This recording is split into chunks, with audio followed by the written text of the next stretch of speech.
یہ جو ہمارا موجودہ سیاسی نظام ہے، اس سیاسی نظام کے پاس اور سیاسی پارٹیوں کے پاس ہمارے مسائل کا حل ہے ہی نہیں۔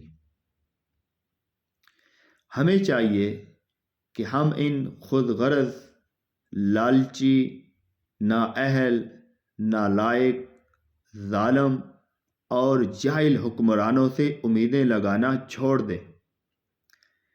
ہم اپنی اسلامی فرائض اور اپنی پیشہ ورانہ ذمہ داریوں کو پوری ایمانداری کے ساتھ اور ذمہ داری کے ساتھ ادا کریں، اور اول آخر درود شریف کے ساتھ پورے یقین اور پابندی کے ساتھ روزانہ 300 مرتبہ آیت کریمہ کے پڑھنے کا اہتمام کریں۔ اس سے ہمارے لیے آسانیوں کے، کامیابیوں کے اور خوشیوں کے دروازے کھلیں گے۔ لا الہ الا انت سبحانک انی کنت من الظالمین۔